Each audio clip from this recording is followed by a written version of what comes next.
been a little while since I did a full custom build. Well, okay, maybe not a little while, a couple of weeks, but I usually do them every few days. But I've been getting a lot of, anyone that's looked through my YouTube channel, see I've got a lot of customized business grade workstations, which are great machines, but sometimes some people really would rather have a custom build, and I try to cater to those people as well. So we are going to do a custom build tonight. Most of this is already tested. This is going to be a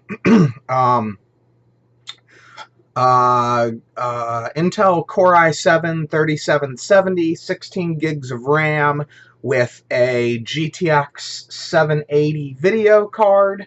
It's going to be on a nice mid-range Asus P8B, I think it's an Asus P8B75 motherboard, with a 1 terabyte hard drive and a 120 gig SSD, which I am going to be building this in. You can't really see in the pictures, but this is a Antec 900 version 2. So if you've seen the Darth Vader mask looking Antec 900, this is not that. It's a slightly newer version. Those familiar with the Antec 1200 will be very familiar with this. It's essentially an Antec 1200 that's like, I don't know, 5-6 inches, something like that, shorter than the standard Antec 1200. But it's the same basic design as they use in the 1200. So anyway, let's get started here with our build process.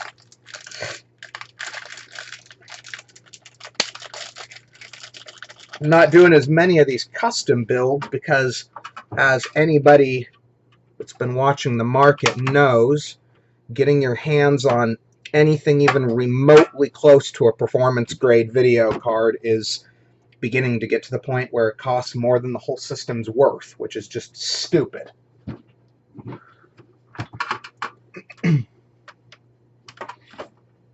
But I did finally get my hands on this this 780 at an it was still a stupid price, but it was almost reasonable.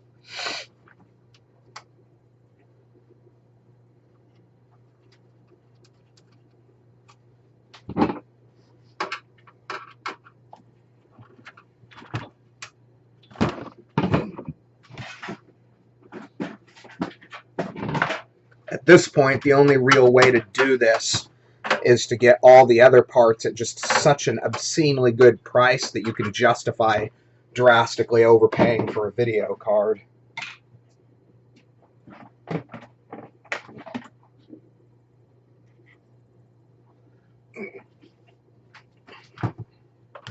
And I really hate putting systems out there that are filled with overpriced parts, so I just don't even do them anymore unless I can get the super deal on a video card.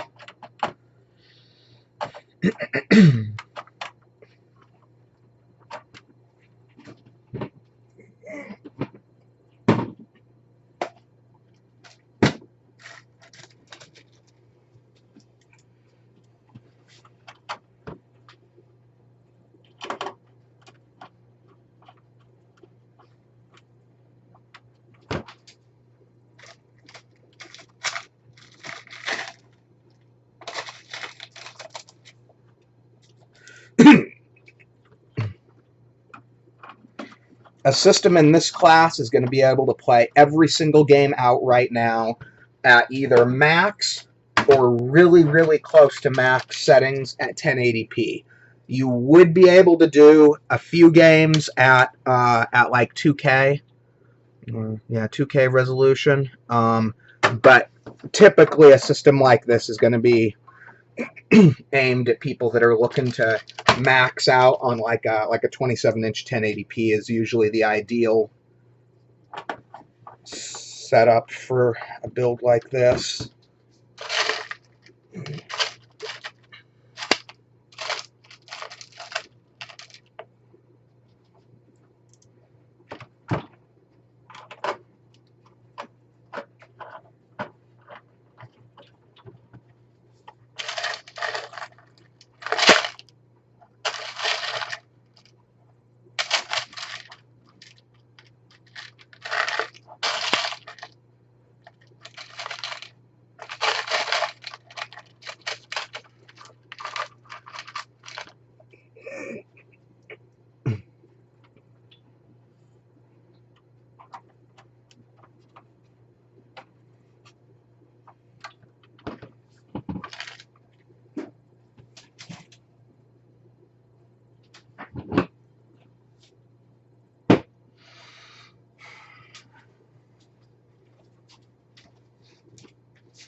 I wouldn't normally do this, but I am completely out of mid-range power supply, so this little build is getting a, what is this, Cooler Master V1000 80 plus gold power supply. Totally overkill for this build, but it's what I've got on hand, and when I have a working part on hand, I don't really like going out and buying another part, because honestly they're just parts. I always get more of them, so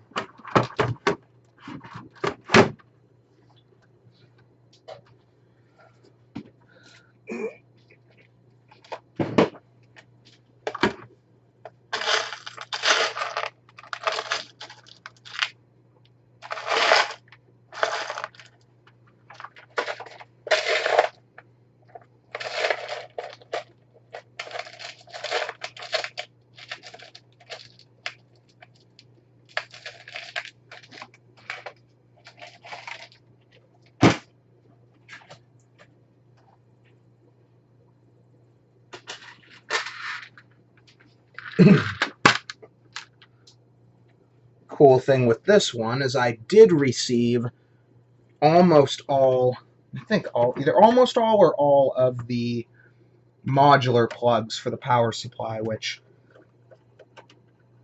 anyone used to dealing with pre-owned parts knows that you almost never get many, if any, of the hot swap, or not hot swap, whatever the heck you call those things.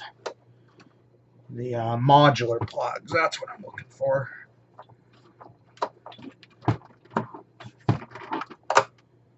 Usually you get these things and they have, if you're lucky, like one of the modular plugs with it. Like for the video card you'll get, if you're lucky, like one of the modular PCI Express strands.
For those familiar with the original Antec 900, the cable management on this new version 2.0 is dramatically improved.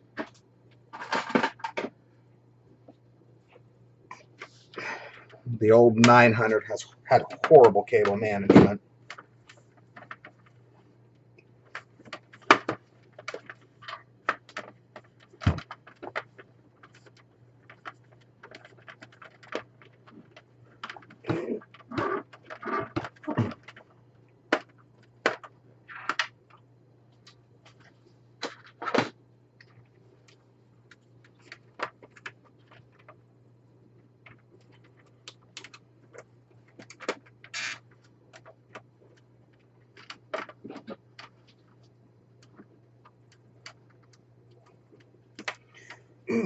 Oh, it is worth noting this also does have full access to the back of your CPU. So your mounting points there, and there. So if for whatever reason you decide to change the cooler later, this particular case is one that should allow you to do that without without having to remove the entire motherboard, which is definitely a nice benefit to have.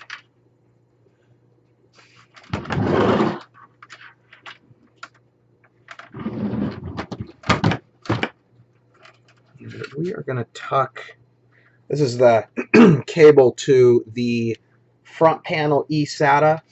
Literally nobody uses eSATA. There hasn't been a device made that uses it for a while.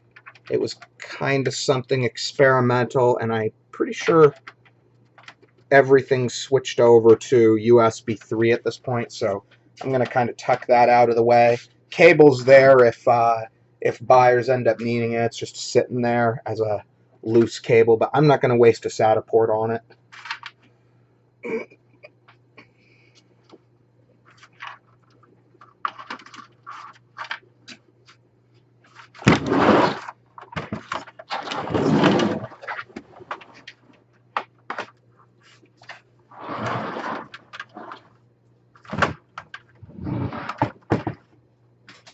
This is a beast of a GTX 780.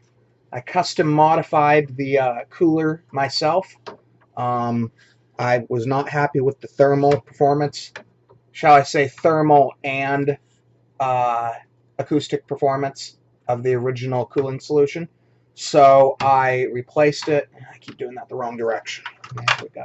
I replaced the manufacturer original cooling solution. I didn't touch the heatsink itself, as I don't know how well you can tell here, but it wasn't necessary. I was able to physically attach these large Antec 3-speed fans directly to the metal of the heatsink. And in this case, you're going to get both better acoustic and better thermal performance. This card's going to run quieter and cooler than it did originally. I like to do the cards where the fan is always on at a medium level rather than staying off and then suddenly coming on like a jet engine if the card starts to heat up. So put that in just a moment.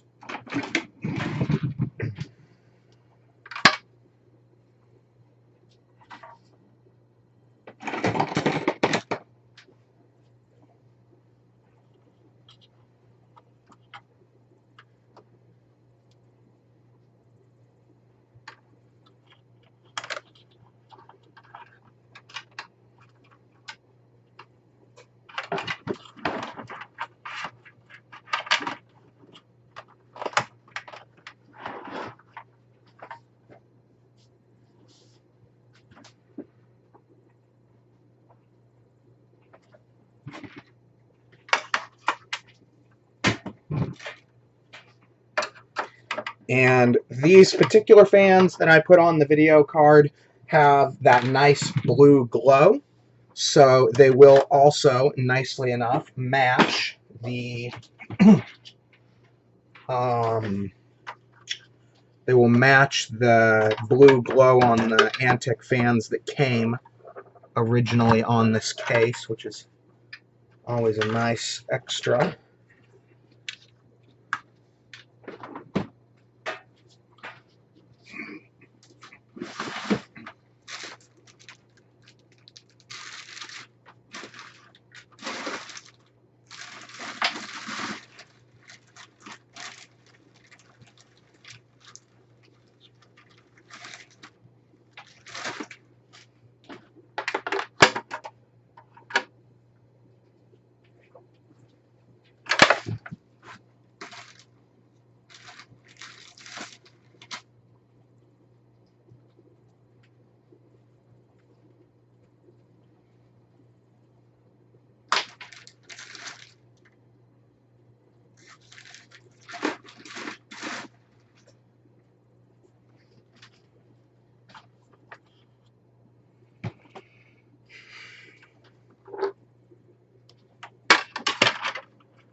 And something I hadn't thought about, appears they did a better job with the way the hard drive trays are held in place as well. In the past, you would have had trouble putting, in the Antec 900 version 1, you would have had trouble putting a oversized video card in here, but it does not look like that's going to be a problem here. Interesting.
You can, I don't know if you can see how clean this build is so far, and you get an idea of what we're working with there. Oops. Gives you an idea.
So for those not familiar with these, this is how Antec likes to do their, you can't really see it in the lighting here, but they have these cages that you put the hard drives in. So you can see that now.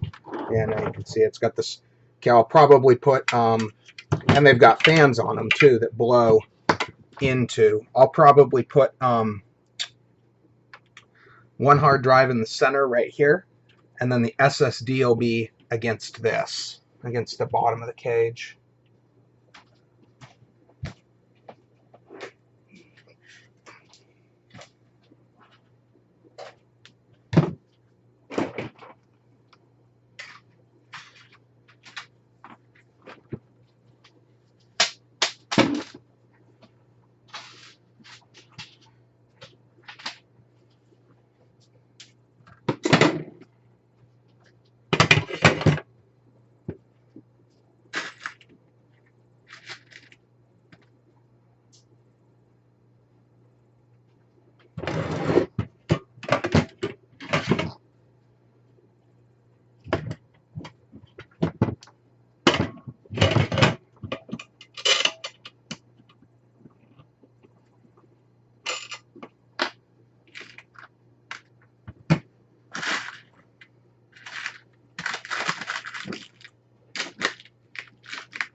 Okay, so we are nearly finished here.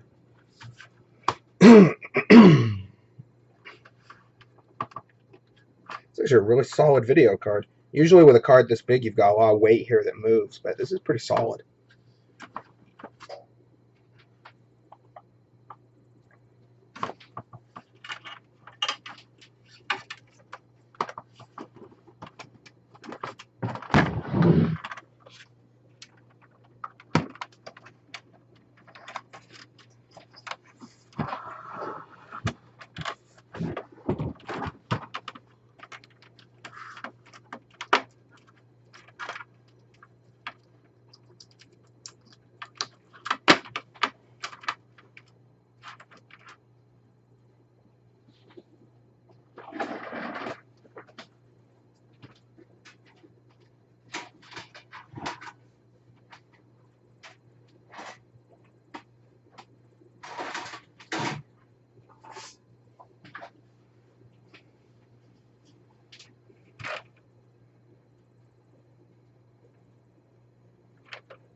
So, there is our pretty much complete build.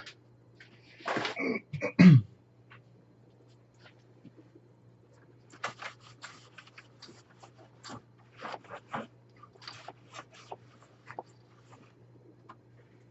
let's power this sucker on. As I said before, these parts are all fully tested. So unless I screwed something up during the build process, this should just power right on and be good to go. I guess I may have to change, depending on, I may have accidentally swapped the SATA cable, so I may have to, well, I was going to say I may have to change the boot device, but because there's no bootable capability on the secondary drive, it's just games, that might not be the case. We'll see though.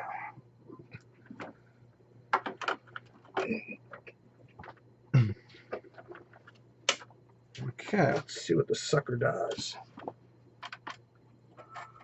Well, that's a good sign.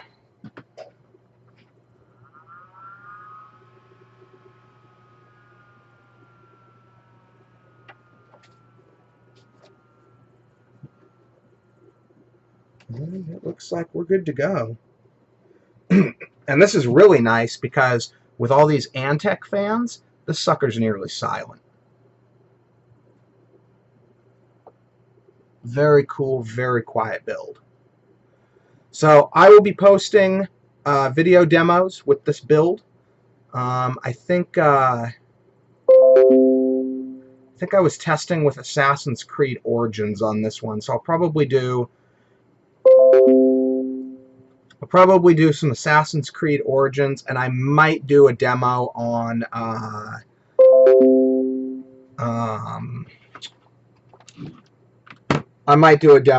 Call of Duty Infinite Warfare as well, just because that's kind of my biggest hardware shredding game at the moment. But anyway, I hope everybody likes this video, and I hope this gives a nice overview of what I do when I do these builds.